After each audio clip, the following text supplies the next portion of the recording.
ஹரி ஓம். அனைவருக்கும் நமஸ்காரம். தற்போது நாம் பார்த்து கொண்டிருக்கின்ற வகுப்பு தைத்திரிய உபநிஷதம். இப்போ இந்த தைத்திரிய உபநிஷத்துல கடந்த வகுப்புகளில் முதல் அத்தியாயத்தில் சீக்ஷாவல்லியில் 2 அணுவாகங்களை பார்த்து முடித்தோம். இப்போ இன்றைக்கு நம்ம அணுவாகம் 3 பார்க்க போகிறோம். இப்போ 3வது அணுவாகம் தியானம் பற்றி பேசுது. இப்போ இந்த தியானம் பற்றி பேசுகின்ற இந்த அணுவாகம் அணுவாகம்னா விளக்க உரை, உரைநடை அப்படின்னு புரிஞ்சுக்கணும். அதாவது இந்த மந்திரங்களை பற்றி ஒரு விளக்கத்தை கொடுக்கின்ற பகுதி அப்படின்னு புரிஞ்சுக்கணும். அந்த அடிப்படையில் இதற்கு சம்ஹிதா தியானம் என்று பெயர். சம்ஹிதா தியானம்னா உபாசனா தியானம்னு சொல்லலாம். மந்திரங்களை உபாசிக்கின்ற வழிமுறைகள் என்பதாக பார்க்கிறோம். அப்ப இந்த உபாசனையானது சிஷ்யனால் உபாசிப்பதால், குருவால் உபதேசிக்கப்படுவதால், அதன் மூலமாக வருகின்ற புகழ் எங்களை அடையட்டும், தேஜஸ் உண்டாகட்டும் என்பதாக பிரார்த்தனை செய்வதாகவே இந்த சம்ஹிதா தியானங்கள் எல்லாம் அமைக்கப்பட்டிருக்கிறது. அப்போ இங்க வேதாந்தம் படிக்க வர்ற மாணவர்கள் நேற்று நம்ம பார்த்த மாதிரி இந்த சுவாத்தியாயம் என்ற இந்த வேதத்தினுடைய முக்கியத்துவத்தை குருவுக்கும் அந்த வேதத்துக்கும் கொடுக்கணும். அதன் மூலமாக அந்த சாஸ்திரமும் சத்குருவும் சமுதாயத்தில் புகழ் பெற வேண்டும் அப்படிங்கிற அடிப்படையில் சிஷ்யர்கள் அதை வழிபாடு செய்கின்றார்கள் என்று நம்ம பார்க்கிறோம். அப்புறம் சீடன் தான் கற்றுக்கொண்டதை பிறருக்கு கற்றுக் கொடுக்க வேண்டும் என்றும் பார்த்தோம். அப்ப அந்த மாதிரி இந்த சம்ஹிதா பெயருடைய உபாசனையை 5 விதமான விஷயங்களுடன் நாம் பார்க்க இருக்கின்றோம் என்பதாகவும் நேற்று நான் அதை பற்றி உங்களுக்கு சொன்னேன். அப்ப இங்க இந்த மந்திரங்களை சொல்லும்போது சங்கல்பம் வைக்கணும். ஆசிரியரும் மாணவரும் செய்கின்ற சங்கல்பத்துடன் தான் இந்த பயிற்சிகள் தொடங்குகின்றன என்பதாகவும் நம்ம பார்க்க போறோம். அன்றாட வாழ்க்கையிலே நாம் தவறுகளையும் தோல்விகளையும் சந்திப்பதை பார்க்கிறோம். நம்மிடத்திலே நிறைய தவறுகள் உண்டாகலாம், தோல்விகள் வரலாம். அதற்கு பொதுவாக ஒரு 3 விதமான காரணங்களை நாம் சொல்லலாம். அதாவது நம்மிடத்திலே அந்த விழிப்புணர்வு இல்லாத ஒரு நிலை, தன்னுணர்வு, விழிப்புணர்வு வெளிப்படாத ஒரு நிலையிலே ஒரு தவறு நம்மிடத்திலே நடப்பதற்கான வாய்ப்புகள் இருக்கிறது. அதனால் தோல்விகள் உண்டாகின்றன என்பதாக பார்க்கிறோம். இது ஒரு விஷயம். இன்னொன்று, லட்சியத்திற்காக இல்லாமல் ஏனோ தானோ என்று காரியங்களை செய்வது. இப்ப நம்முடைய விஷயம் என்னன்னா, நம்ம வாழ்க்கையில ஏன் நம்ம தவறுகளையும் தோல்வியும் அடைகிறோம் அப்படிங்கிற ஒரு அடிப்படை உண்மையை இப்போ இந்த சாஸ்திரம் நமக்கு சொல்லுது. முதல் உண்மை, நமக்கு அதை பற்றிய ஒரு விழிப்புணர்வு இல்லை, அதனால தப்பு நடக்குது, தோல்வி உண்டாகுது. 2வது உண்மை, நாம் லட்சியத்திற்காக இல்லாமல் ஏனோ தானோ என்று சில காரியங்களை செய்வதினாலே நமக்கு அதன் மூலமாக தவறுகளும் நேர்கின்றன, தோல்விகளும் உண்டாகின்றன என்று பார்க்கிறோம். 3வது, திட சங்கல்பம் இல்லாத நிலை. ஏன்னா இங்க நமக்கு அந்த வில் இருக்கணும். நம்ம எதை செய்யறோமோ அதை பற்றிய ஒரு சங்கல்பம் தீர்மானமாக செய்யப்பட்டு அதில் நாம விடாப்பிடியோட நடைமுறைப்படுத்தணும். அதை நம்ம செய்யறதில்லை. அப்போ இங்க இந்த திட சங்கல்பம்னு சொல்றோம் இல்லையா? இப்ப இந்த சங்கல்பம் தானே இப்ப நம்ம பார்க்க போறோம். இந்த திட சங்கல்பம்ங்கிறது மற்ற 2க்குமான அடிப்படை அப்படிங்கிறத நம்ம புரிஞ்சுக்கணும். மற்ற 2க்குமான அடிப்படைனா என்ன? விழிப்புணர்வு இல்லாததற்கும் லட்சியத்தை நோக்கி பயணிக்காததற்கும் காரணமாக இருப்பதாக நம்ம பார்க்கிறோம். அப்ப அதனால இங்க சங்கல்பத்தின் முக்கியத்துவத்தை உணர்த்துகின்ற ஒரு பகுதியாகவே யஜுர்வேதத்திலே இந்த தைத்திரிய உபநிஷதம் விளக்குகின்றது. அப்ப அதற்கு சங்கல்ப சூக்தம் என்று பெயர். சுக்ல யஜுர்வேதத்துல வாஜச நேயி சம்ஹிதையில இதை பற்றி நிறைய பேசப்படுகிறது. அப்ப இந்த மாதிரி மந்திரங்கள் உபநிஷதங்கள்ல நம்ம பார்த்தாலும், இதெல்லாம் வேதங்கள்ல யஜுர்வேதத்துல ஒரு குறிப்பிட்ட ஆரண்யகத்துல ஒரு பகுதியில வருகிறது என்ற ஒரு விஷயத்தை எடுத்துதான் நம்ம இங்க பார்த்துக்கிட்டு இருக்கோம். இப்ப நம்ம வேதம்ங்கிற ஒரு விஷயத்த வந்து விரிவா பார்க்க முடியாது. ஏன்னா, அது ஒரு கடல் மாதிரி இல்லையா? அப்ப கடல்ல எல்லா பக்கம் நம்ம போய் வர முடியாது. அப்போ ஒரு குறிப்பிட்ட பகுதியை எடுத்து நம்ம அதை ஆராய்ந்து பார்க்கும்போது, அந்த கடலை பற்றிய ஒரு அறிவு நம்மிடத்துல வருது இல்லையா? அது மாதிரி தான் வேதம். அப்ப வேதத்துல இந்த உபநிஷத்து அப்படித்தான் நமக்கு உதவி செய்யுது அப்படிங்கிறத நம்ம புரிஞ்சுக்கணும். ஏன்னா உபநிஷத்தினுடைய நோக்கம் என்ன அப்படின்னு பார்த்தீங்கன்னா, அந்த மிகப்பெரிய கடல அப்படியே நம்ம முழுமையாக சுற்றி பார்த்து விட முடியாது.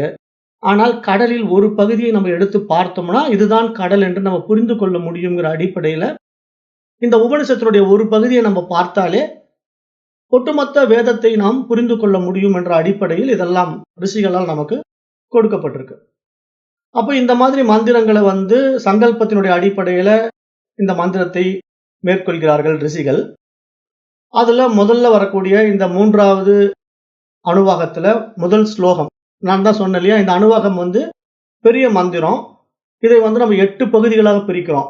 3ல் 1, 3ல் 2 அப்படின்ட்டு. இப்ப 3ல் 1 பார்க்க போகிறோம். அந்த 3ல் 1க்கு வந்து சம்ஹிதோபாசனம்னு பேரு. சம்ஹிதோபாசனம்னா சம்ஹிதை உபாசனம் அப்படின்னு பிரிச்சுக்கணும். சம்ஹிதை உபாசனம். அப்ப சம்ஹிதை உபாசனம்ங்கிற அடிப்படையில இந்த மந்திரம் என்ன சொல்லுது? 3ல் 1 என்ன சொல்லுது அப்படின்னா, அந்த மந்திரத்தை படிக்கிறேன். சகனௌ யசஹா சகனௌ பிரம்ம வர்ச்சசம் அதாதஹ சம்ஹிதாயா உபனிஷதம் வியாக்கியாஸ்யாமஹா.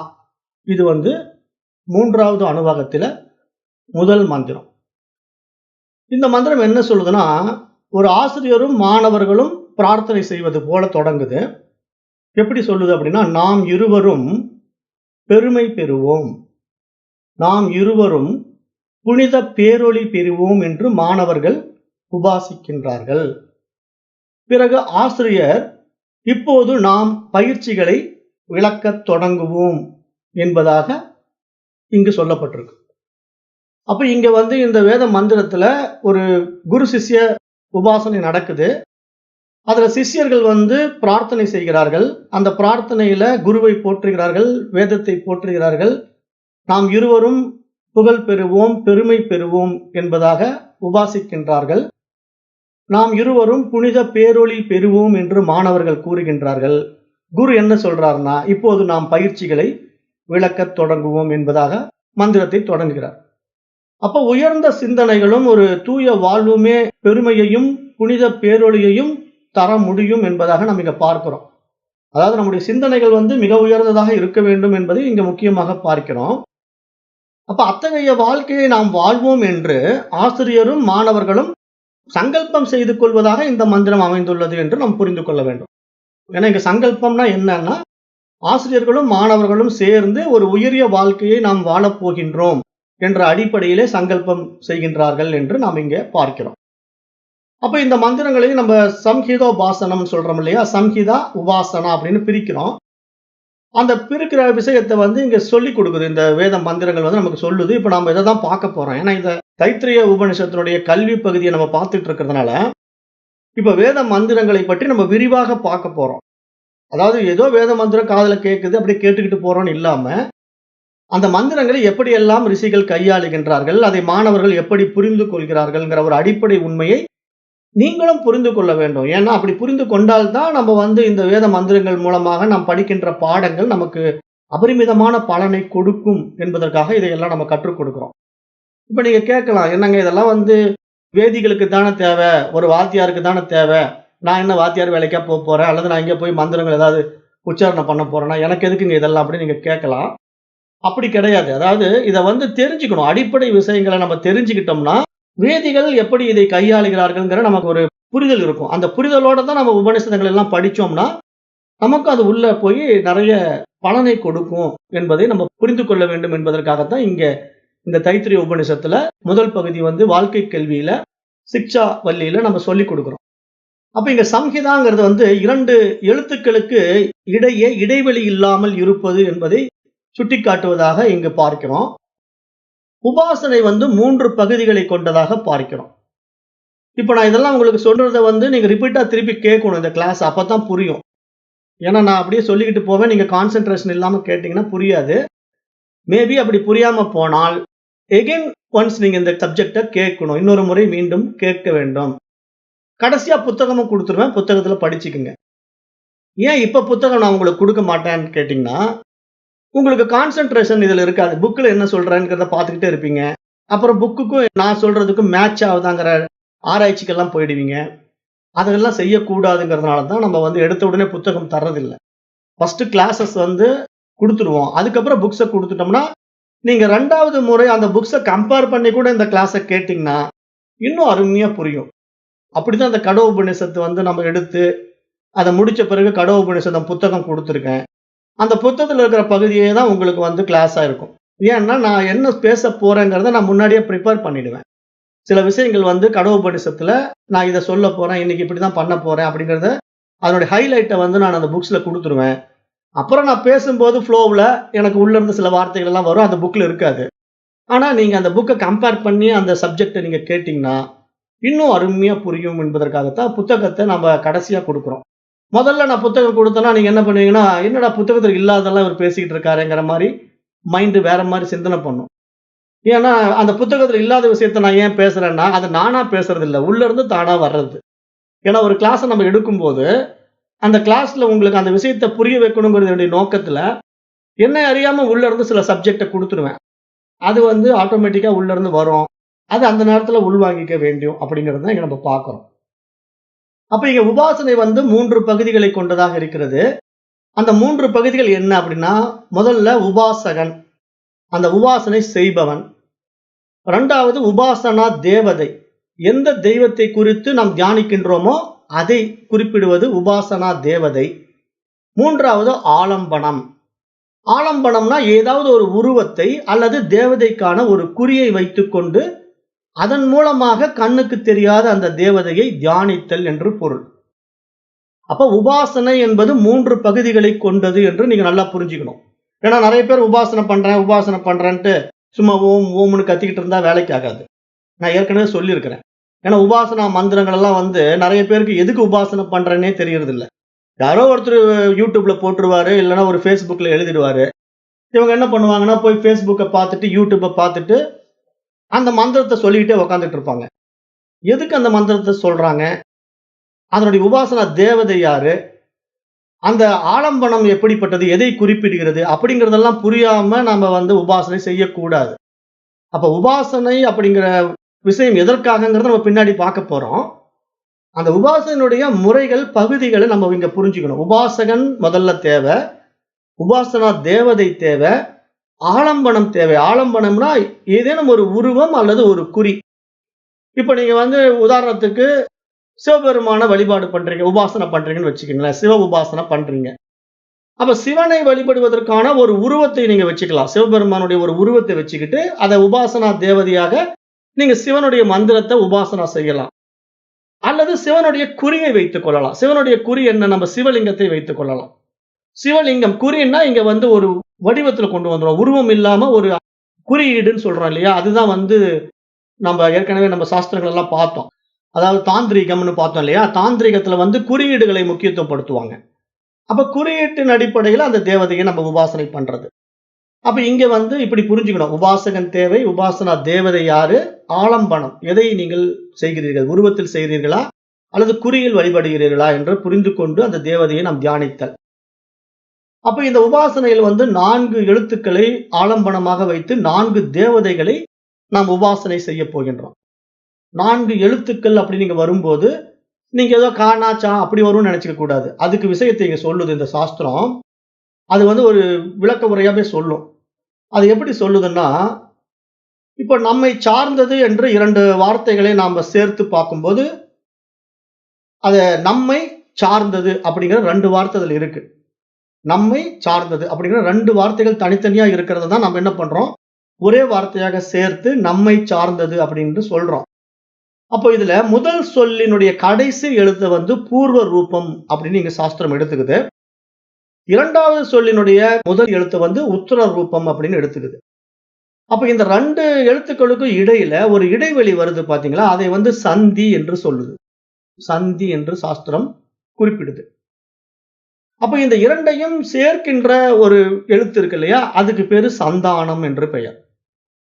நம்ம ஏற்கனவே பார்த்தோம். ஒரு மந்திரத்தை நம்ம உச்சாரணம் பண்ணும்போது, அதுக்கு எப்படி வர்ணம், அதாவது உச்சாரணம் இருக்கு, சந்தி இருக்குது, சாமம் இருக்கு, அப்புறம் பலம் இருக்கு, மாத்ரா இருக்குன்னு பார்த்தோமோ, அந்த மாதிரி இங்க ஒரு சொல்லினுடைய கடைசி எழுத்து பூர்வ ரூபம், 2வது வருகின்ற வார்த்தையினுடைய முதல் எழுத்து வந்து உத்தர ரூபம், இதற்கிடையில் உள்ள இடைவெளி சந்தி, இந்த 2யும் ஒன்றாக சேர்க்கின்றது சந்தானம் என்பதாகவே இங்கு உபனிஷத் சொல்ல வருது. அப்ப அந்த அடிப்படையில இப்ப இந்த தைத்திரிய உபனிஷத்துல வந்து நெறைய ஆரண்யகம் இருக்கு, நெறைய பிரிவுல இருக்கு இல்லையா? அதுல வந்து ஒரு மந்திரம் இருக்கு. ஈசேத் வா வா அப்படின்னு சொல்லி ஒரு மந்திரம் அப்படியே அந்த உச்சரிப்புல ஃப்ளோவுல போகும். அந்த ஈசே பிளஸ் துவா அப்படிங்கிற அந்த 2 வார்த்தையை இப்ப நம்ம எடுத்துக்கணும். ஒரு மந்திரத்துல அந்த 2 வார்த்தையை நம்ம எடுத்துக்கிறோம். புரியறதுக்காக சொல்றேன். ஈசே துவா அப்படிங்கிற ஒரு வார்த்தையை 2ஆ பிரிக்கும்போது ஈசே பிளஸ் துவா அப்படிங்கிற 2 மந்திரத்தை நம்ம பிரிச்சு, இந்த மந்திரங்களுக்கு யார் தெரியுமா பிரஜாபதி ரிஷி வந்து நம்முடைய இவருதான் பிரம்மா தான். ஏன்னா அவர் வந்து அவருடைய மந்திர திருஷ்டாவுல இந்த மந்திரங்களை வெளியிடுறாரு. அப்ப அந்த ஈசேத்வா என்ற பிரபாடகத்திலே முதலில் சொன்னது வந்து அத்வர்யு மந்திரம். அதில் சாத்வா சிஞ்சாமி அப்படிங்கிற ஒரு எஜமான மந்திரமும் அதுல இருக்கு. இப்ப நான் இதெல்லாம் சொல்லும்போது உங்களுக்கு ஒண்ணுமே புரியாது. என்னடா ஏதோ சொல்றாரு, பிரபாடகங்கிறாரு, அத்வர்யுங்கிறாரு, அப்புறம் வந்து எஜமானன்கிறாரு, ஒண்ணுமே புரியலையே அப்படின்னா, அதைதான் இப்ப நம்ம பார்க்க போறோம். ஏன்னா இப்ப நம்ம வந்து ஒரு வேள்வின்னா சும்மா அப்படியே மேலோட்டமா பார்க்கக்கூடாது. அந்த வேள்வி எப்படி நடத்தப்படுது, அந்த வேள்வியினுடைய நோக்கம் என்ன, அந்த வேள்விக்கு என்னென்ன தேவை அப்படிங்கிற ஒரு விஷயத்தை தான் இங்க இந்த தைத்திரிய உபனிஷத்துடைய சிக்ஷா பகுதியில விளக்குகின்றார்கள் ரிஷிகள். இப்ப நாம அதை கொஞ்சம் பார்க்க போறோம். எப்படின்னா, இப்ப யாகம் செய்கின்றவர்களை பத்தி நம்ம கொஞ்சம் புரிஞ்சுக்கணும். அவங்க யார் செய்யறாங்க அப்படின்ட்டு. இப்ப யார் ஒருவர் வந்து ஒரு யாகத்தை செய்ய விரும்புறாரோ, அவர் வந்து அவருடைய பொருளாதாரத்தை செலவழித்து தான் அந்த யாகத்தை செய்ய முடியும்.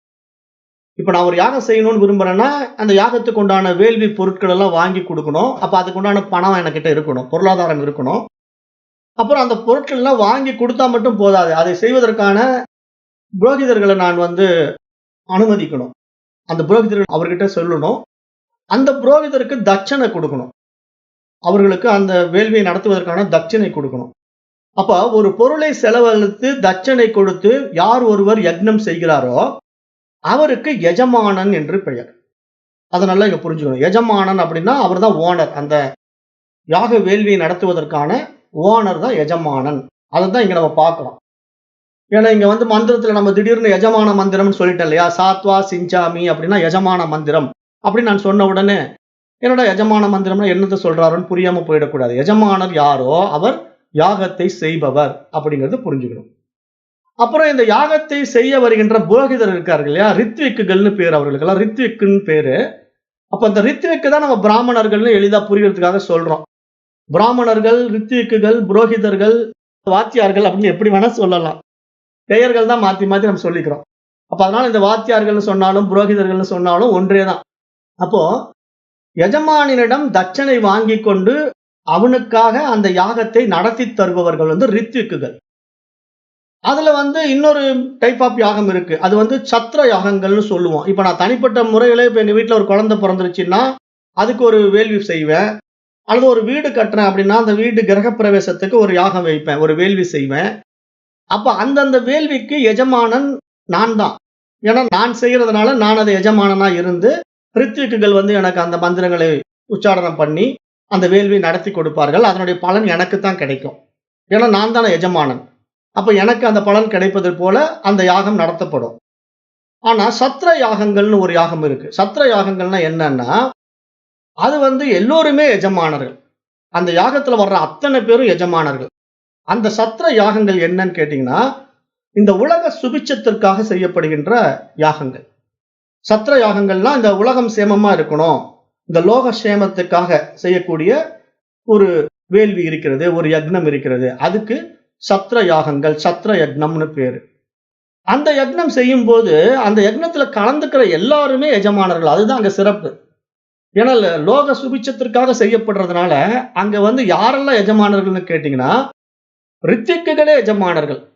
அந்த வேதத்தை நடத்துகின்ற வேதிகள், வாத்தியார்கள், புரோகிதர்கள் இருக்கார் இல்லையா? அவர்களுமே எஜமானர்கள். அந்த வேள்வியை தரிசிப்பதற்காக வருகின்ற பார்வையாளர்கள் இருக்காங்க இல்லையா? நாமெல்லாம் போய் பார்ப்போம். ஏன்னா உலக சேமத்துக்காக ஒரு வேள்வி நடக்குது அப்படின்னா, அது ஒரு கோயில்ல நடக்கும். எங்கேயாவது பொது வழியில நடக்கும். அப்ப அந்த வேள்வியில நம்ம போய் கலந்துக்கிட்டோம்னா, அந்த வேள்வியினுடைய அத்தனை அம்சங்களும் அங்க இருக்கிறவங்களுக்கு எல்லாருக்கும் வந்து சேரும். அதுதான் பொது வழியில் நடத்துற வேள்வி யக்னம். அங்க வந்து அந்த வேள்வியை நடத்துபவர் இவர்தான் ஒரு குறிப்பிட்ட எஜமானன் கிடையாது. அங்க வந்து இவர்தான் இதுக்கு அத்தாரிட்டி அப்படின்னு சொல்ல முடியாது. காரணம் என்ன? இந்த உலகத்துக்கே நன்மை செய்யும் பொருட்டு செய்யப்படுகின்ற வேள்விங்கிறதுனால, இந்த உலகத்துல இருக்கின்ற எல்லோருமே அதற்கு எஜமானர்கள் தான். ஆனா, அங்க யாருக்கு பலன் கிடைக்கும் தெரியுமா? அந்த வேள்வியில் கலந்து கொள்கிறவர்களுக்கு அபரிமிதமான பலன் கிடைக்கும். அப்ப அந்த யாகம் நடக்கின்ற அந்த இடத்துல வருகின்ற பார்வையாளர்களுக்கு, அவர்களுக்கு நன்மை கிடைக்கும். அவர்களுக்கு அதனுடைய பலன் கிடைக்கும். அப்ப அந்த அடிப்படையில அதுக்கு பேரு வந்து சத்ர யாகங்கள் அப்படின்னு பேரு. இதெல்லாம் நம்ம புரிஞ்சுக்கணும். ஏன்னா ஒரு வேள்வின்னா என்ன? எப்படியோ ஒரு மொட்டையா போய் வேள்வியில கலந்துக்க கூடாது. ஒரு வேள்வி நடக்குதுன்னா, என்னமோ நடக்குதுங்க நானும் போய் கலந்துக்கிறேன் அப்படின்னு கலந்துக்க கூடாது. இப்ப கணபதி ஹோமம் நடக்குதுன்னா, அந்த கணபதி ஹோமம் நடத்துறவருக்கு மட்டும் தான் பலன் குடுக்கும். சும்மா போய் நம்ம நின்னு வேடிக்கை பார்க்கிறவங்களுக்கெல்லாம் பலன் குடுத்துறாது. நம்ம என்ன நினைச்சுக்கிறோம், ஒரு கோயில்ல கணபதி ஹோமம் நடக்குதுன்னா, நானும் போய் கலந்துக்கிறேன்ட்டு போய் நின்னுகிட்டு அந்த ஹோமத்த பார்க்கலாம். ஆனா பலன் யாருக்குன்னா, அந்த வேள்வியை நடத்துகின்ற எஜமானருக்கு தான் கிடைக்கும். ஆனா ஒரு பொதுப்படையான பலன் என்ன அப்படின்னா, இந்த சத்ர யாகங்கள் செய்யப்படும்போது தான் எல்லோருக்குமே பலன் கிடைக்கும். அப்ப அந்த யாகத்தினுடைய தன்மை என்ன? அதனுடைய நீதி என்ன? அது எதற்காக செய்யப்படுகிறது? அப்படிங்கிற ஒரு அடிப்படை விஷயங்களை எல்லாம் நாம் தெரிந்து கொண்டு தான் இந்த பாதையில் பயணிக்க வேண்டும் என்பதற்காக இந்த சீக்ஷா பகுதி நமக்கு சுட்டிக்காட்டுது. அப்போ அந்த லோக சேமத்துக்காக நம்ம கலந்து கொள்ளும்போது நமக்கு என்ன நடக்குது தெரியுமா? சித்த சுத்தி உண்டாகின்றது. நம்முடைய மனம் வந்து தூய்மையாக மாறிவிடுகிறது. அப்ப அந்த மன தூய்மை தான் நமக்கு இந்த அத்தியாத்ம யோகத்தை காட்டிக் கொடுக்கும். ஏன்னா இந்த அத்தியாத்ம யோகம்ங்கிற ஒரு மிகப்பெரிய விஷயத்துக்குள்ள நம்ம வரோம் அப்படின்னா, எல்லாராலையும் வந்துட முடியாது. வந்தாலும் புரிந்து கொள்ள முடியாது. காரணம் என்ன? அவங்களுடைய மனம் வந்து கண்ட குழப்பங்கள்ல சிக்கிக்கிட்டு இருக்கிற மனதுக்கு இது புரியவும் புரியாது. என்னமோ சொல்றாங்க அப்படின்னு சொல்லிட்டு அத ஸ்கிப் பண்ணி போவாங்க. ஏன்னா அந்த பக்குவம் இல்லாத நிலை. நான் இதுக்கு தான் உதாரணம் எப்படி சொல்லுவேன்னா, ஒரு 5ஆம் வகுப்பு படிக்கின்ற மாணவன வந்து 10ஆம் வகுப்புல உட்கார வச்சீங்கன்னா, அவனுக்கு புரியாது இல்லையா? கிளாஸே புரியாது. ஏன்னா அவன் ஹையர் சப்ஜெக்ட் எடுத்த உடனே வந்து உட்கார்ந்துகிட்டு, என்னமோ ஆல்ஃபாங்கிறாங்க, பீட்டாங்கிறாங்க, காமாங்கிறாங்க, எனக்கு ஒண்ணுமே புரியலைங்களேன்னு சொல்லுவான். அப்ப ஆல்ஃபா, பீட்டா, காமாவ படிக்கணும்னா முதல்ல ஏபிசிடி ஒழுங்கா படிச்சுட்டு வந்தா தானே ஆல்ஃபா, பீட்டா, காமா படிக்க முடியும். அது மாதிரி இங்க நம்ம எடுத்த உடனே வேத சாஸ்திரத்துக்குள்ள வந்து உட்கார்ந்துகிட்டு, எனக்கு ஒண்ணுமே புரியலைங்க, என்னென்னமோ சொல்றீங்க அப்படின்னு சொல்லக்கூடாதுங்கிறதுக்கு அடிப்படை விஷயங்களை நம்ம தெரிந்து கொண்டு வர வேண்டும் என்று மகான்கள் எதிர்பார்க்கிறார்கள். அப்படிங்கிறது தான் இந்த சீக்ஷா வல்லியில இங்க சிறப்பாக பேசப்படுது. அப்போ நம்ம இது மாதிரி மந்திரங்களை, யாக யக்னங்களை கலந்து கொள்வதனுடைய நோக்கம் என்னன்னா, சித்த சுத்தி, மன தூய்மை அப்படிங்கிறத புரிஞ்சுக்கணும். பொதுவாவே கர்ம காண்டம் வந்து நாம எதை செய்தாலும் நமக்கு சித்த சுத்தியை கொடுத்துரும். மன தூய்மை கொடுக்கும். அது இந்த மாதிரி பொதுப்படையான உலக சுபிட்சத்திற்காக, லோக சேமத்திற்காக செய்யப்படுகின்ற வேள்விகள் அதீத பலனை கொடுக்கும் என்று மகான்கள் சொல்கின்றார்கள் என்று நம்ம பார்க்கிறோம். அப்ப இந்த சத்ர யாகங்களில் ரித்திக்குகளே எஜமானர்களாக இருப்பதால் அத்தனை பேருக்கும் சமமான புண்ணியம். அப்ப இந்த யாகம் தன்னுடையது என்ற உரிமை எல்லோருக்கும் இருக்கிறது என்று நாம் இங்கே பார்க்கிறோம். அதுதான் லோகசேமத்துக்காக செய்யப்படுகின்ற யக்னம், வேள்வி என்று பார்க்கிறோம். அப்ப எஜமானன் தருகின்ற தட்சணை யக்னம் முடிவிலே பெற்று அவனுக்காக அதை நடத்தி தருகின்ற மற்ற பிராமணர்களுக்கு ரித்விக் என்று பெயர். அந்த ரித்விக்குகளில் 3 விதமானவர்கள் இருக்கிறார்கள். அவர்கள் யார் யாருன்னு தெரிஞ்சுக்கணும். இப்ப வந்து நீங்க ஒரு வேள்வி நடத்த வராரு ஒரு பிராமணர் அப்படின்னா, ஒரு வாத்தியார் வராருன்னா, அவர் யாருங்கிறதே தெரியாம நம்ம வேள்வியில அவரை வைக்கக்கூடாது. அந்த ரித்விக்குகள் வந்து ஹோதா, உத்காதா, அத்வர்யு அப்படின்னு 3 பெயர்கள் இருக்காங்க. 3 பிரிவுகள்ல இருக்காங்க. ஏன்னா இங்க வந்து ஹோதாங்கிற ஒரு ரித்விக் இருக்காரு, உத்காதாங்கிற ஒரு ரித்விக் இருக்காரு, அத்வர்யுங்கிற ரித்விக் இருக்காரு.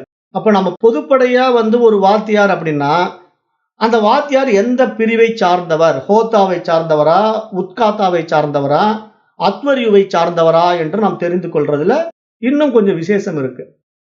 அப்ப ஹோதா என்பவர் ரிக்வேத மந்திரங்களை சொல்லி தேவதைகளை துதித்து ஆகுதிகளை ஏற்பதாக அவர்களை கூப்பிடுகிறவர் என்பது நம்ம இங்க புரிந்து கொள்ளணும்.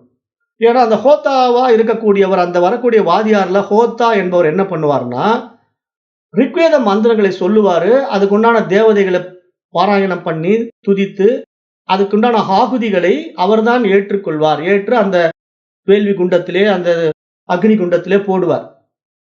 அவருக்கு உள்ள அந்த உயர்ந்த ஸ்தானத்தில் தான் இப்ப இன்றைக்கு வந்து நம்ம நடைமுறையில பேசும்போது யாராவது நல்ல உயர்நிலையில இருந்தா அவங்கள ரொம்ப ஹோத்தாவோடு இருக்கிறாருங்கிற வார்த்தை நம்ம யூஸ் பண்ணுவோம். அது வந்து பிராமின்ஸ் தான் பெரும்பாலும் யூஸ் பண்ணுவாங்க. அந்த வார்த்தை வந்து மற்றவர்களுக்கு தெரியாது. ஆனா பிராமின்ஸ் வந்து இந்த சான்ஸ்கிரிட் வேர்டு எல்லாருமே யூஸ் பண்றதுனால, கலந்துக்கிறதுனால, அவங்களுடைய ப்ரொனன்சியேஷன்ல அதிகமா இந்த ஹோத்தாங்கிற வார்த்தைகள்லாம் வரும். அப்ப அவர் ரொம்ப ஹோத்தாவா இருக்காரு அப்படின்னு நடைமுறையில சாதாரணமா பிராமின்ஸ் பேசுறத நம்ம பார்க்கலாம். அது எந்த அடிப்படையில சொல்லுதுன்னா, அந்த தேவதையை துதித்து ஆகுதிகளை ஏற்றுக்கொள்ளக்கூடியவராக அவர் இருக்கிறார் என்ற அடிப்படையிலே ரிக்வேதத்திலே இந்த தேவதாபரமான ஸ்தோத்திரங்களை தேவதைகளுக்கு ஆகுதிகளை கொடுக்கின்ற ஹோத்தா அப்படிங்கறத நம்ம புரிந்து கொள்ள வேண்டும் என்று இங்கு நான் சுட்டிக்காட்டுறேன். அப்ப இந்த மாதிரி நம்ம ஒரு காரிய ரூபத்தில் செய்ய வேண்டிய யக்ன முறைகளை யஜுர்வேதத்திலே அதிகமாக இருக்கின்றன. இவற்றின்படி யக்னத்தை நடத்தி கொடுப்பவர் அத்வரியு என்று ஒரு பெயரில் இருக்கிறார். அதையும் புரிஞ்சுக்கணும். ஏன்னா இங்க வந்து ரிக்வேதத்துல வருகின்றவர் ஹோதா, யஜுர்வேதத்துல வர்றவர் அத்வரியு. அதை புரிஞ்சுக்கணும். அப்ப நம்ம எந்த வேதத்தினுடைய அடிப்படையில அந்த வேள்வியை நம்ம நடத்துறோம் அப்படிங்கறத நம்ம நல்லா புரிஞ்சுக்கணும். ஏன்னா இங்க வந்து ஒவ்வொரு ரிஷி பரம்பரை இருக்கு. அந்த ரிஷி பரம்பரையுடைய அடிப்படையில ரிக்வேதிகள் இருப்பாங்க, யஜுர்வேதிகள் இருப்பாங்க, அதர்வ வேதிகள் இருப்பாங்க. இந்த மாதிரி வேதிகளும் ஒரு தனித்தனி பிரிவுகள் இருக்கிற மாதிரியே நம்மை மாதிரி வழிபடுகின்ற எஜமானர்களும் இந்த மாதிரி ஒவ்வொரு மந்திரங்களுடைய வேத மந்திரங்களுடைய அடிப்படையில நாம இருக்கிறோம். நம்ம இந்த மந்திரத்தை சார்ந்திருக்கிறோம், ரிக்வேதத்தை சார்ந்திருக்கிறோம், யஜுர்வேதத்தை சார்ந்திருக்கிறோம் என்பதை நம்ம நடைமுறையில் பார்க்கிறோம். இதெல்லாம் வந்து அந்த ட்ரெடிஷனலா வர்றவங்களுக்கு தெரியும். இப்ப நம்மள மாதிரி புதுசா இருக்கிறவங்களுக்கு தெரியாது. இப்ப இந்த குழுவுல வந்திருக்கிற நிறைய பேர் வந்து பிராமின்ஸா இல்லாததுனால இதெல்லாம் உங்களுக்கு தெரியாம கூட இருக்கலாம். தெரிஞ்சு வச்சுக்குங்க. காரணம் என்னன்னா, இதெல்லாம் பிராமின்ஸ் இல்லாதவங்களுக்கு இதெல்லாம் இருந்திருக்கு. பட் நாம எல்லாம் விட்டுட்டோங்கிறது தான் உண்மை. ஏன்னா இங்க உண்மை என்னன்னா, பிராமண, சத்திரியன், வைசியன், சூத்திரன் எல்லாருக்குமே இந்த நியதி இருக்கு. இந்த நியதியில நம்ம எந்த ரிஷிக்குள்ள வரோம், அந்த ரிஷி எந்த வேதத்தினுடைய அடிப்படையில நமக்கு சொல்றார், அவர்கள் தான் நம்முடைய குல தேவதையா பார்க்கிறோம். இவர் தான் நம்முடைய குல தேவதை, அப்புறம் இவர் தான் நம்முடைய குல ரிஷி அப்படின்னு நம்ம பார்க்கிறோம் இல்லையா? அப்ப நம்ம எந்த ரிஷி பரம்பரையில வரோம் அப்படிங்கறதெல்லாம் நம்ம ஒவ்வொருத்தருக்கும் தெரியும். நீங்க வந்து ஒரு ஜாதகம் பார்க்கும்போது அவங்க கேட்பாங்க, நீங்க என்ன கோத்திரம், உங்களுடைய என்ன குலம் அப்படின்லாம் கேட்பாங்க. கோயில்லயே கூட நீங்க அர்ச்சனைக்கு கொடுக்கும்போது கோயில் அர்ச்சகர் கேட்பாரு, உங்களுடைய கோத்திரம் என்ன, உங்களுடைய குலம் என்னன்னு கேட்பாரு. ஏன் அதை கேட்கறாங்க அப்படின்னு கேட்டீங்கன்னா, நான் இந்த ரிஷி குலத்துல வந்திருக்கிறேன், இந்த கோத்திரத்துல நான் இருக்கிறேன் அப்படின்னு நீங்க சொல்லும் போது, நீங்க இந்த விஸ்வாமித்திர மகரிஷி கோத்திரத்துல நான் வரேன் அப்படின்னா உங்களுடைய மூதாதையர்கள் எல்லாம் விஸ்வாமித்திர ரிஷியில வந்தார்கள் என்று புரிந்து கொள்வதற்காக அதை சுட்டி காட்டப்படுகிறது. அப்புறம் பரத்வாஜ ரிஷியினுடைய வம்சத்துல நான் வருகிறேன், அவருடைய குலத்துல வருகிறேன்னா பரத்வாஜ ரிஷியினுடைய அடிப்படையில அவருடைய பரம்பரையில எங்களுடைய குடும்பம் வந்திருக்கு, நான் அந்த குடும்பத்துல ஒருத்தன் அப்படின்னு சொல்லும் போது உங்களுடைய கோத்திரம் என்னும் போது பரத்வாஜ ரிஷி கோத்திரம்னு நீங்க கோயில்ல சொன்னீங்கன்னா அந்த அர்ச்சகர் என்ன புரிஞ்சுக்குவாரு, ஓ இவர் வந்து அந்த பரத்வாஜ ரிஷியினுடைய பரம்பரையில வந்தவங்க அப்படின்னு புரிஞ்சுக்குவாரு. விஸ்வாமித்திர ரிஷி கோத்திரம்னு சொன்னீங்கன்னா, ஓ விஸ்வாமித்திர ரிஷி பரம்பரையில ஒரு வந்தவர் அப்படின்னு புரிஞ்சுக்குவாரு. அப்ப இப்படி நீங்க பார்க்கும்போது இங்க என்ன புரிஞ்சுக்கணும்னா, இங்க எல்லோருமே ரிஷி பரம்பரையில வந்தவங்க தான். நீங்க மட்டும் தனியா எங்கேயோ தனியா வந்துட்ட ஆள் கிடையாது.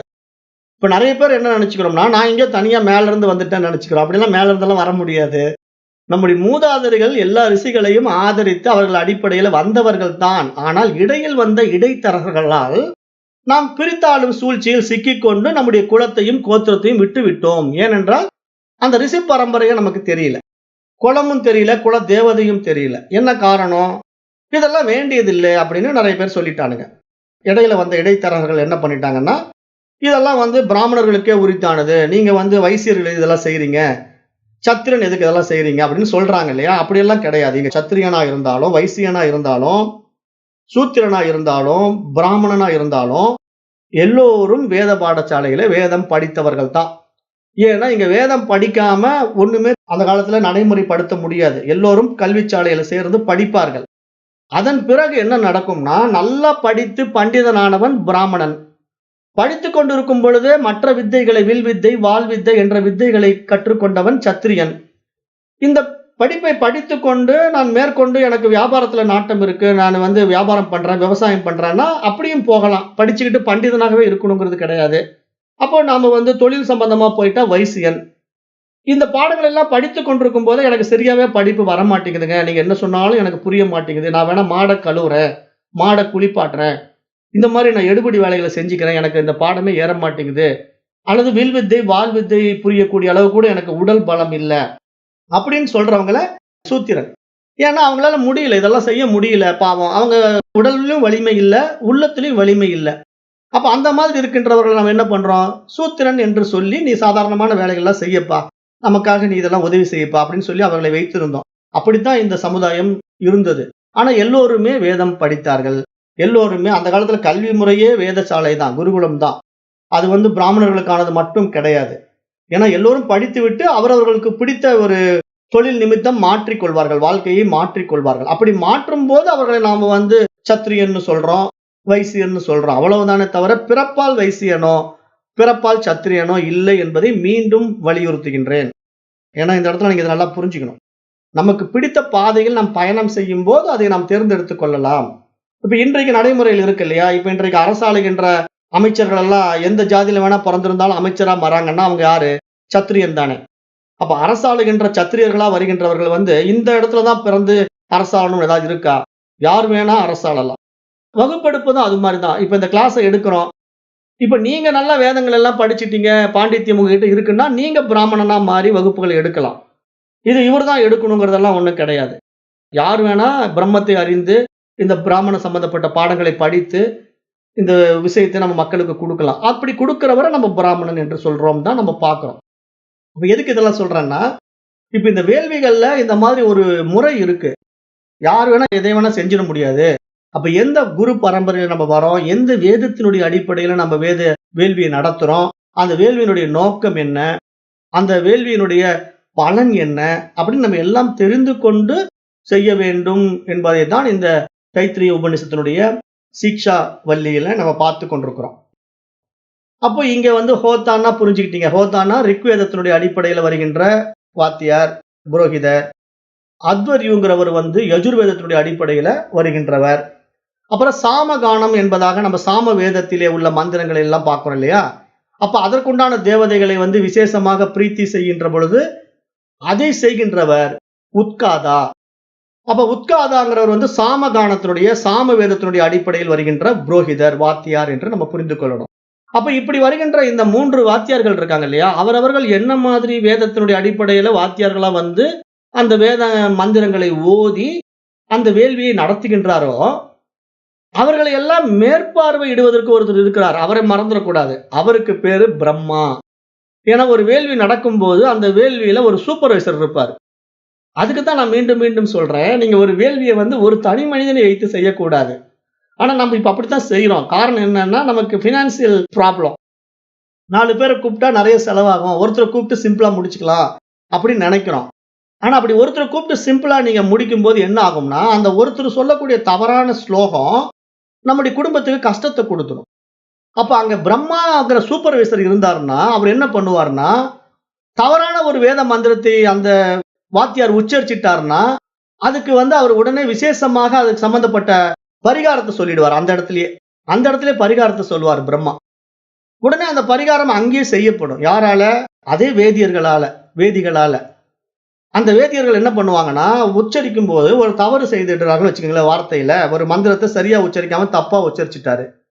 தப்பா உச்சரிக்காதவங்களே கிடையாது. எவ்வளவு பெரிய ஃப்ளூயன்சி இருந்தாலும் மனிதன்கிறவன் தவறு செய்யறவன் தான்.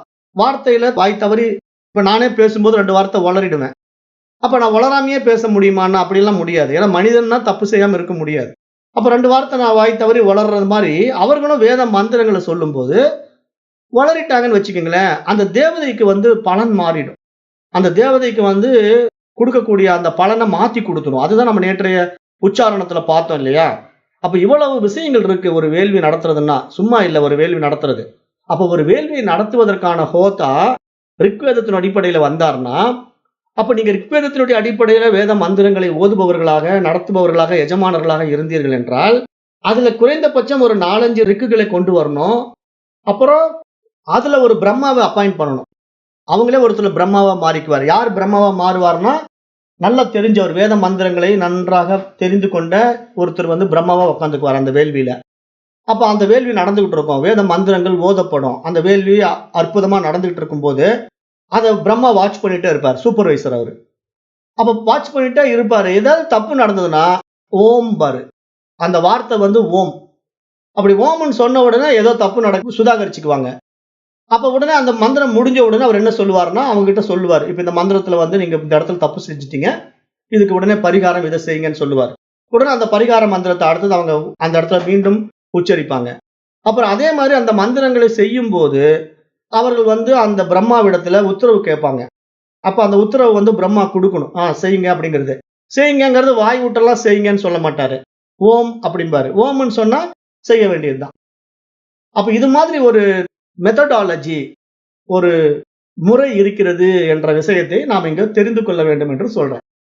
அந்த பிரம்மான்னு சொல்றோம் இல்லையா? இங்க வேதத்துக்கே பிரம்மம் தான் பேரு. பிரம்மான் தான் பேரு. அப்ப இந்த பிரம்மத்தில் விசேஷமாக சம்பந்தப்பட்டவர்களுக்கு வேதியர்கள் அல்லது பிராமணர்கள் என்ற பெயரும் இதனால் தான் ஏற்பட்டது என்று புரிந்து கொள்ளணும். ஏன்னா இங்க பிராமணர்கள்ங்கிற பெயர் ஏன் வந்ததுன்னா, வேதத்துக்கே பிரம்மாங்கிற பெயர் இருக்கிறதுனால பிராமணர்கள்ங்கிற பெயரும் கொடுக்கப்பட்டது. ஏன்னா வேதத்தை உபாசிக்கின்ற, வேதத்தை இந்த மாதிரி வேள்விகளில் சொல்லுகின்ற வேதியர்களுக்கு வந்து பிராமணர்கள் என்ற பெயர் உண்டானது. அப்ப அந்த மாதிரி இந்த வேதத்தை பயில்கின்றவர்கள் இருக்காங்க இல்லையா? வேதத்தை முதல் படிக்க வருகின்ற மாணவர்கள். அவர்களுக்கு வந்து பிரம்மச்சாரி என்று பெயரும் வந்தது. ஏன் பிரம்மச்சாரி? அந்த பிரம்மத்தை அறிந்து கொள்ளக்கூடியவர்கள், அந்த வேதத்தை தெரிந்து கொள்ளக்கூடியவர்கள் அப்படிங்கிற அடிப்படையில பிரம்மச்சாரிங்கிற பெயரை நம்ம அங்க சொல்றோம். அப்ப இங்க யாகத்துல மேற்பார்வையாளராக இருக்கின்றவர்களுக்கு பிரம்மாங்கிற பெயர் இருக்கு. அப்ப இந்த மாதிரி நம்ம பார்க்கும்போது, இப்ப நம்ம ரிக்கு பார்த்தோம், யஜுர் பார்த்தோம், சாமகானத்தை, சாமவேதத்தை பார்த்தோம். ஆனா அதர்வ வேதப்படி இந்த காரியத்தை கொஞ்சம் மாத்தி செய்வாங்க. அதர்வ வேதம்ங்கிறதுல கொஞ்சம் வித்தியாசம் இருக்கு.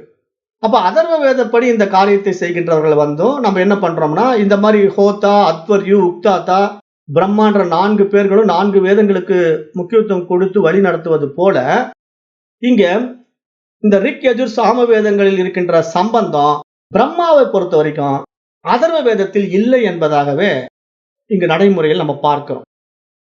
ஏன் அப்படின்னா, இப்ப அந்த பிரம்மாவுக்கு ஏன் அந்த மாதிரி ஒரு அதர்வ வேதத்துல முக்கியத்துவம் இல்ல, அதை எதனால மாத்துறாங்க அப்படின்னு பார்த்தா, இந்த 3 வேதங்களை வந்து மற்ற இந்த ரிக்கு, யஜுர், சாமத்துல அத்தியனம் பண்ணுகிறவர்கள் வந்து அந்த அதர்வ அத்தியனம் செய்திருக்க மாட்டார்கள்.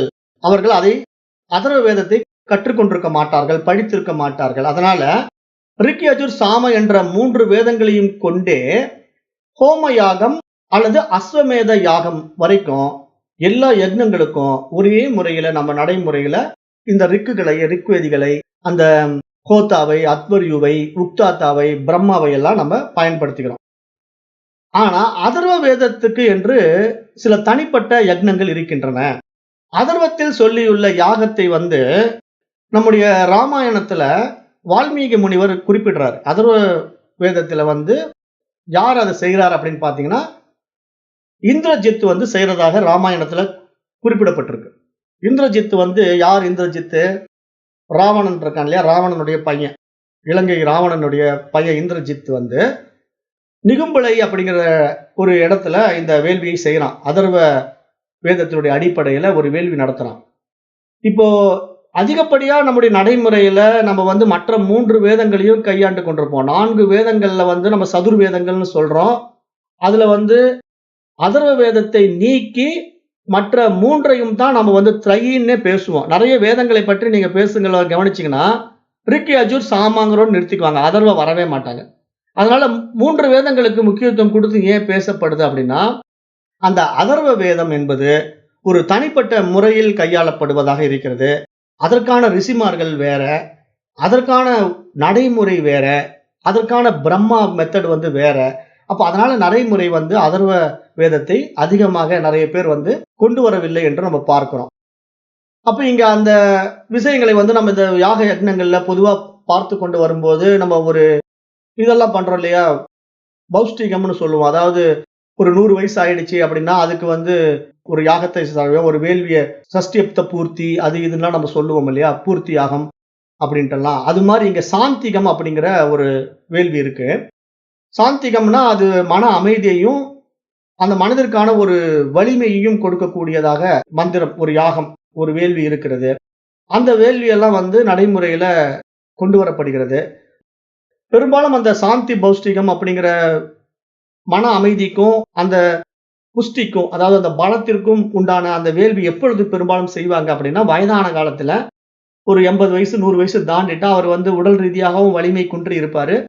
மன ரீதியாகவும் வலிமை குன்றி இருப்பாருங்கும்போது, அந்த பெரியவருக்கு அதை வீட்ல செய்வாங்க. அந்த காலத்துலலாம் செய்யப்படுகின்ற வேள்விகளாக நாம் இதெல்லாம் நடைமுறையில் வைத்திருந்தோம் என்பதையும் புரிந்து கொள்ள வேண்டும். அப்ப பொதுவாக யாகங்களில் பிரம்மாவின் மேற்பார்வைக்கான கர்மா மிக மிக குறைவு. ஏன்னா பிரம்மா எதையும் செய்ய மாட்டார். அவர் வெறும் மேற்பார்வையாளராக மட்டும் இருப்பார். ஆனா அந்த கர்மாக்கள் செய்கையில் அவ்வப்போது அத்வர்யுவானவர் பிரம்மாவை அனுமதி கேட்பார். அதற்கு பிரம்மா ஓம் என்று சொல்லி அனுமதி தருவார். அப்ப சோம யாகங்களிலும் பிரம்மாவுக்கு சற்று அதிகமான பங்கு இருக்கிறது. இவைகளை அதர்வ வேதம் வேறு வகையில் விதித்திருக்கிறது என்று நம்ம பார்க்கிறோம். அப்போ ஹோம யாகத்தில் பிராமணா சம்சி, ஆக்னித்ரன், போதா என்ற 3 ரித்விக்குகளுக்கு தலைவராக பிரம்மா வருகையில் அவருக்கான காரியங்கள் அதர்வ வேத சம்ஹிதையிலே 19, 20வது காண்டத்திலே விரிவாக விளக்கப்பட்டிருக்கிறது என்று நாம் பார்க்கிறோம். அதாவது இப்போ இங்க என்ன சொல்ல வரேன் அப்படின்னா, பொதுவா நம்முடைய நடைமுறையில் இருக்கக்கூடிய 4 வேதங்களில ரிக், யஜுர், சாம 3 வேதங்களுக்கான முக்கியமான வாத்தியார்கள், புரோகிதர்கள் நடைமுறையில் அதிகம் உண்டு.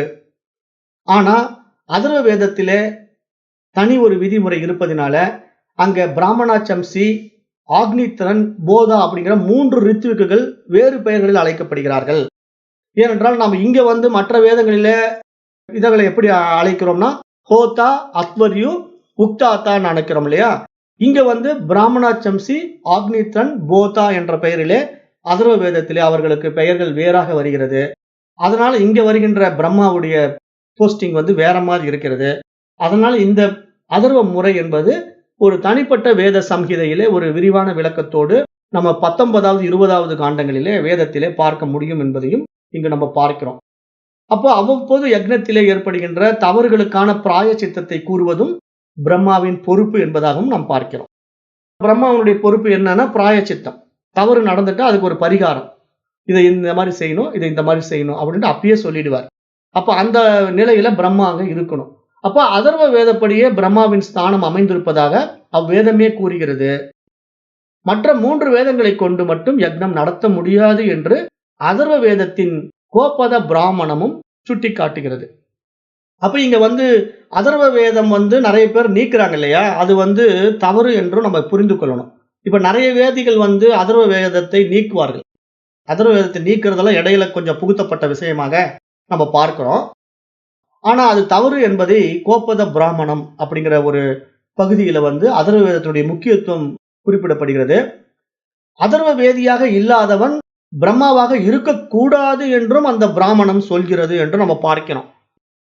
அப்ப இதிலிருந்து நம்ம என்ன புரிஞ்சுக்கணும் அப்படின்னா, ஒரு பிரம்மாங்கிற தகுதிக்கு வருகின்ற ஒருத்தர் 4 வேதங்களையும் கற்றிருக்க வேண்டும். அது ரொம்ப முக்கியம். ஆனா இன்றைக்கு வருகின்ற வாத்தியார்கள்ல அப்படி இல்ல. 4 வேதங்களையும் கற்றுக்கொண்ட ஒரு வேதி வர்றது கிடையாது. இன்னைக்கு ரிக்வேதத்தை மட்டும் படிச்சுட்டு பிரம்மாவா உட்காந்துக்கிற வேதியெல்லாம் நம்ம பார்க்கிறோம். ஏன் இதெல்லாம் நடக்குதுன்னு நான் சொல்றேன்னா, இதுதான் நமக்கு அந்த யாகத்தை பத்தி தெரியலங்கிறதுனால அவங்க என்ன செஞ்சாலும் நம்ம வேடிக்கை பார்க்கிற மாதிரி இருக்கிறோம். ஆனா நம்ம முறையா இதெல்லாம் நம்ம தெரிஞ்சுக்கிட்டோம்னா நம்மள ஏமாத்த முடியாது, வேதிகள் ஏமாத்த முடியாதுன்னு சொல்றேன். ஏன்னா இங்க நம்ம நன்மையின் பொருட்டு தான் இதெல்லாம் செய்யறோம். நம்ம குடும்பத்துக்கு ஒரு நல்லது நடக்கணும், நம்ம எல்லோரும் சுபிட்சமா இருக்கணும், எல்லோரும் சந்தோஷமா இருக்கணும் அப்படின்னு தான் ஒரு வேள்வியை நம்ம வீட்டுல நடத்துறோம். அந்த வேள்விக்கு எஜமானராக நாம் தான் பொருளாதாரத்தையும் செலவு செய்யறோம். அப்ப அந்த பொருளாதாரத்தை செலவு செய்து அதுக்குண்டான புரோகிதருக்கு உண்டான தட்சணையும் கொடுக்கிறோம். ஆனால் அதனுடைய பலன் நமக்கு முழுமையாக கிடைத்ததா என்றால் இல்லை என்றே நம்ம பார்க்க வேண்டியதாக இருக்கிறது. காரணம் என்னன்னா, இன்றைக்கு கமர்சியல் ஆயிடுச்சுங்கிறத நான் சொல்றேன். அப்ப இதனால தான் இந்த மாதிரி விஷயங்கள் எல்லாம் நம்ம கொஞ்சம் தெரிந்து கொண்டு நம்ம வாழும்போது தவறு செய்யாமல் வாழலாம். இல்லைன்னா அதை செய்யாமல் இருக்கலாம். அதைத்தான் இங்க நான் சுட்டி காட்டுறேன். அதுக்காக தான் இதெல்லாம் இவ்வளவு விளக்கமாகவும் இங்க நாங்க சொல்றோம்.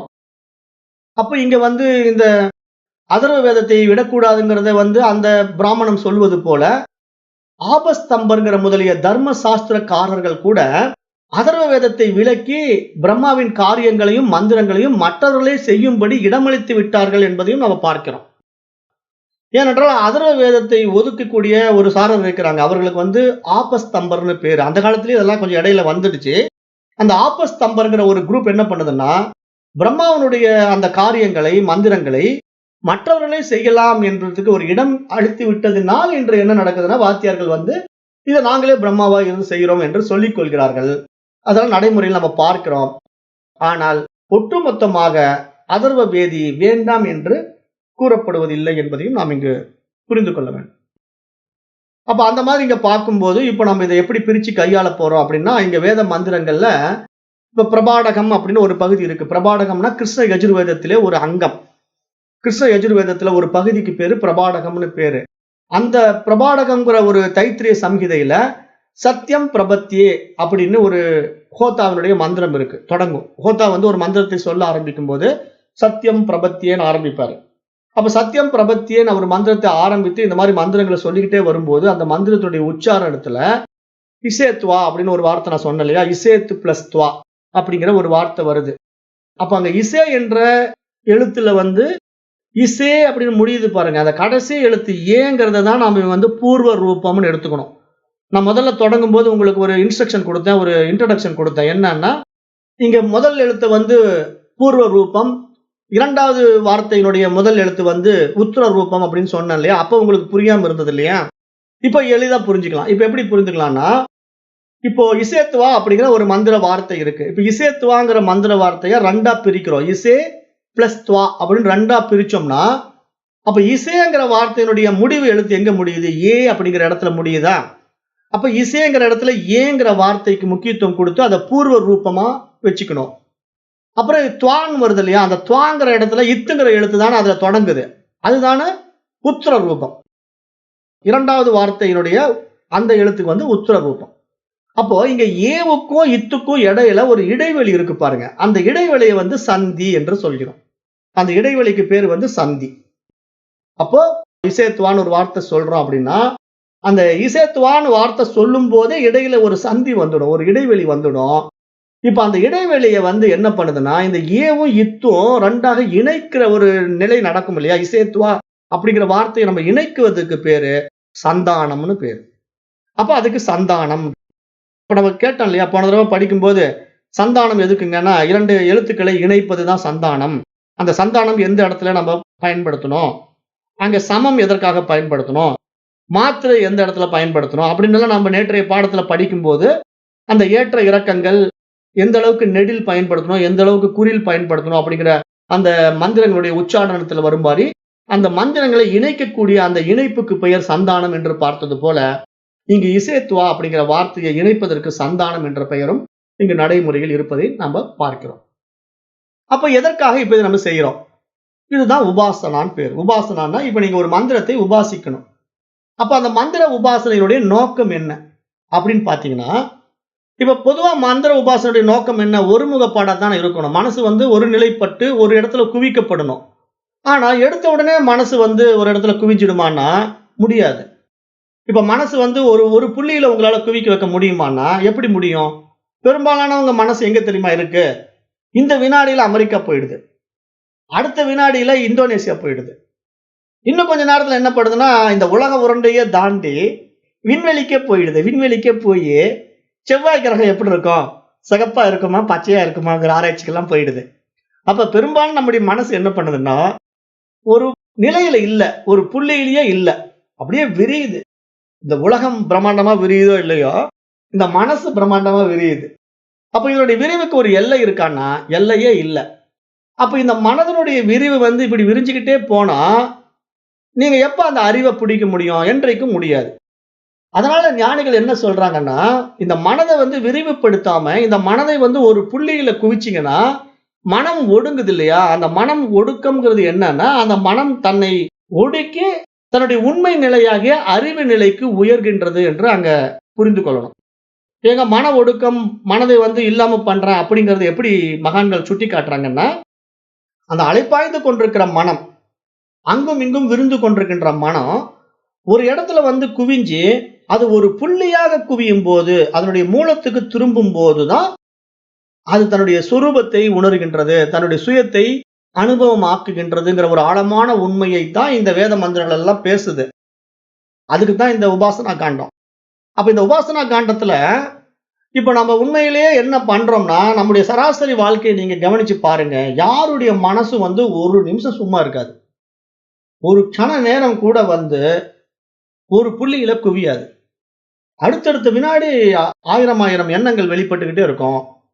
அத செய்ய போறேன், இத செய்ய போறேன், அப்புறம் அத செய்யலாம். நாளைக்கு இந்த பிளான் போட்டிருக்கேன். நேத்து அத செஞ்சு முடிச்சேன். அடுத்த மணி நேரத்துல நான் இத செய்ய போறேங்கிற மாரியே சிந்தனைகள் ஓடிக்கொண்டிருக்கும். அப்ப அதுக்கு மகான்கள் என்ன வழிமுறை சொல்லிக் குடுக்குறாங்கன்னா, இந்த உபாசனா காண்டத்துல, இந்த உபாசனை மூலமா நீங்க எடுத்த உடனே அந்த ஒரு புள்ளியில குவிக்க முடியாதுங்க. ஏன்னா ஒரு புள்ளிங்கிறது என்ன தெரியுமா? அதான் மூலம். அந்த புள்ளி தான் இங்க இறைவன், பூஜ்யம், ராஜ்யம்னுலாம் நான் ஏற்கனவே சொல்லிக் குடுத்துருக்கேன். என்னுடைய வேற பாடத்திட்டங்கள்லாம் நீங்க கவனிச்சீங்கன்னா தெரியும். ஒரு பூஜ்யத்தில் ஒரு ராஜ்யம் இருக்கிறதுன்ட்டு மகான்கள் சொல்றாங்க இல்லையா? ஞானிகள் பேசுவாங்க. அப்ப அந்த பூஜ்யம்ங்கிறது என்னன்னா, ஒரு வட்டம், ஒரு புள்ளி தான். ஆனா அந்த புள்ளியினுடைய தொடக்கம் தான் ஒரு பெரிய ஓவியத்துக்கே காரணமாக இருக்கு. மிகப்பெரிய ஒரு கவிதைக்கே காரணமாக இருக்கு. அல்லது ஒரு மிகப்பெரிய கட்டுரைக்கே காரணமாக இருக்கு. எப்படி? இப்ப நீங்க ஒரு கவிதை எழுதணும்னா, முதல்ல அந்த பேனாவையோ அல்லது ஒரு பென்சிலையோ ஒரு இடத்துல வைப்பீங்க இல்லையா? அப்படி வச்ச உடனே அங்க ஒரு புள்ளி தொடங்குது. அந்த புள்ளியில ஆரம்பிச்சு நீங்க எழுத்துக்கள வேகமா எழுத ஆரம்பிச்சீங்கன்னா, அது கவிதை. அதே ஒரு புள்ளிய வச்சு நீங்க இன்னும் கொஞ்சம் வேகமா உரைநடையில எழுதிக்கிட்டு போனீங்கன்னா, அது கட்டுரை. அப்ப அதே புள்ளிய நீங்க ஒரு ஓவியமா வரைஞ்சீங்கன்னா, அது ஓவியம். அப்ப இந்த மாதிரி நம்ம ஒரு தொடக்கத்துக்கு எப்படி ஒரு புள்ளி வச்சிருக்கிறோமோ, அது மாரி நாம் இந்த உலகத்த பார்க்கிறதுக்கு ஒரு புள்ளி இருக்கு. அதுதான் நம்முடைய மூலம். அதுதான் நம்முடைய பிறப்பிடம். அது எது தெரியுமா? அதுதான் அறிவு. பிரம்மம். அங்கிருந்து தான் நம்ம வந்தோம். ஆனா அத மறந்துட்டோம். அத தொடங்குன இடத்த விட்டுட்டு, முடிவ மட்டும் பிடிக்கிறோம்னா, முடிவையும் பிடிக்கல, தொடக்கத்தையும் பிடிக்கல. இடையில சிக்கிக்கிட்டு இருக்கிறோம். அப்ப இந்த இடையில சிக்கிக்கிட்டதுனால தான் நமக்கு இந்த ஆதியும், அந்தமும் தெரியல. ஆதியும், அந்தமும் தெரிஞ்சா தான் நம்ம எங்கிருந்து வந்தோம், எங்க போக போறோங்கிறதாவது தெரியும் இல்லையா? நமக்கு வந்ததும் தெரியல, போற இடமும் தெரியலன்னா, அது எப்படி இருக்கும்? கண்ண கட்டி காட்டுல விட்ட மாரி ஆயிடும் இல்லையா? ஒரு அமேசான் ஃபாரஸ்ட்டுக்குள்ள கொண்டு போய் கண்ண கட்டி காட்டுல விட்டா என்ன ஆகும்? எந்த பக்கம் வெளிய போறதுன்னு கூட தெரியாது. ஏன்னா எந்த எக்விப்மென்ட்டும் உங்ககிட்ட இல்ல.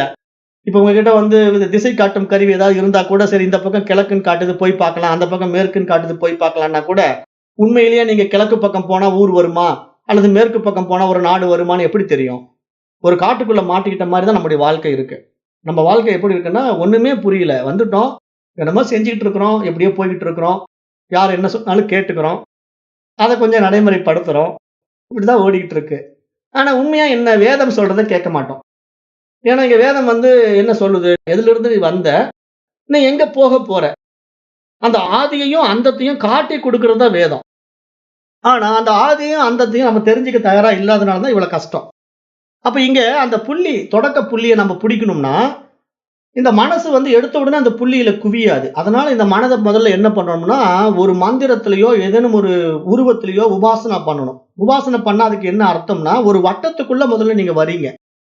மிகப்பெரிய ஒரு வட்டம் இருக்குன்னா, அந்த வட்டத்துக்குள்ள முதல்ல நீங்க எங்கெங்கேயோ போயிட்டு இருக்கிறவரு அந்த வட்டத்துக்குள்ள ஃபர்ஸ்ட் வந்துடணும். அந்த வட்டத்துக்குள்ள வந்த பிறகு தான் அந்த வட்டத்துக்கு காரணமான புள்ளிய பிடிக்க முடியும். இப்ப நீங்க அந்த வட்டப்பாதையிலிருந்தே விலகி எங்கேயோ போயிட்டு இருக்கீங்கன்னா, நீங்க எப்போ அந்த வட்டத்துக்குள்ள வந்து அப்புறம் அந்த வட்டத்தினுடைய தொடக்க புள்ளிய பிடிக்க முடியும்? இப்ப பிரச்சனை என்னன்னா, நம்ம வட்டப்பாதையிலேயே இல்ல. வட்டப்பாதைக்கு வெளிய போயிட்டோம்.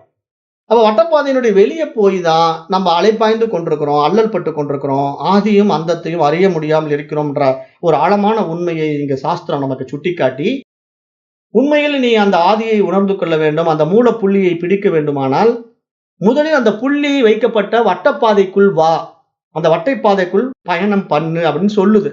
அப்ப அந்த வட்டப்பாதைக்குள்ள நம்ம முதல்ல வரணும்னா, அதற்கு உபாசனாங்கிற முறையில ஒரு சில விஷயங்கள எடுத்துக்க சொல்லுது. இப்ப நீங்க அந்த உபாசனா செய்யக்கூடிய உபாசகனா மாறுறீங்க. நீங்க எதை உபாசனை செய்ய வேண்டும் என்ற உபாசனா தேவதையை எடுத்துக்கிறீங்க. அந்த தேவதைக்கு உண்டான ஆலம்பனமாக நீங்க என்ன மந்திரத்தை எடுத்துக்கிறீங்களோ, அந்த மந்திரத்தை உச்சாரணம் செய்றீங்க. அப்போ இந்த மந்திரத்தின் வாயிலா என்ன நடக்கும்னா, எங்கெங்கோ சென்று கொண்டிருக்கிற அந்த மனதானது ஒரு குறிப்பிட்ட வட்டத்துக்குள்ள முதல்ல வரும். அப்ப அந்த குறிப்பிட்ட வட்டத்துக்குள்ள வந்த பிறகு தான், அது முதல்ல அந்த வட்டப்பாதையில பயணிக்கத் தொடங்கும். அந்த வட்டப்பாதையில பயணிக்க தொடங்கிய அந்த மனமானது அந்த வட்டத்தில் ஆரம்ப புள்ளி எங்கே இருக்கு என்று பிடித்துக் கொள்ளும். அததான் நம்ம இங்க செய்ய போறோம். அதுதான் இந்த உபாசனா காண்டம். அப்ப வேதத்தை நம்ம எப்படி பார்க்கிறோம்?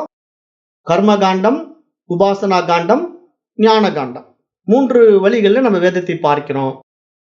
அப்ப வேதத்தினுடைய கர்ம காண்டம் நாம் செய்கின்ற செயல் விளைவுகள், வேள்விகள், யக்னங்கள், யாகங்கள், பூஜைகள், புனஸ்காரங்கள், ஜபதபங்கள் அப்படின்னு எதை எடுத்துக்கிட்டாலும் அந்த கர்ம காண்டத்தினுடைய அடிப்படை நோக்கம் உபாசனா காண்டம். அப்ப உபாசனா காண்டத்தின் மூலமாக, உபாசனைகளின் மூலமாக வேத மந்திரங்களை நாம் சரியாக உச்சரித்தோம் என்றால் அதனுடைய பலன் நமக்கு ஞானத்தை கொடுக்கும். எப்படி கொடுக்கும்? சித்த சுத்தியின் வாயிலாக கொடுக்கும் என்ற ஒரு அடிப்படை உண்மையை நாம் அனுபவமாக்க வேண்டும். அதுதான் இப்ப நாம இங்க இந்த பாடத்துல பார்க்கிறோம். அப்ப அந்த ஞானத்தை அடைவதற்கான 2 படிகள் இருக்கின்றன. இந்த உபாசனா காண்டத்துல உடனே ஞானத்தை அடைந்து விட முடியாது. அந்த ஞானத்தை அடைவதற்கான 2 படிகள் இருக்கின்றன. அந்த படிகள் என்ன என்பதை நாளை வகுப்பில் பார்க்கலாம். நேரம் கருதி நான் இன்றைய வகுப்பை நிறைவு செய்கின்றேன். நன்றி. ஓம் தத்சத்.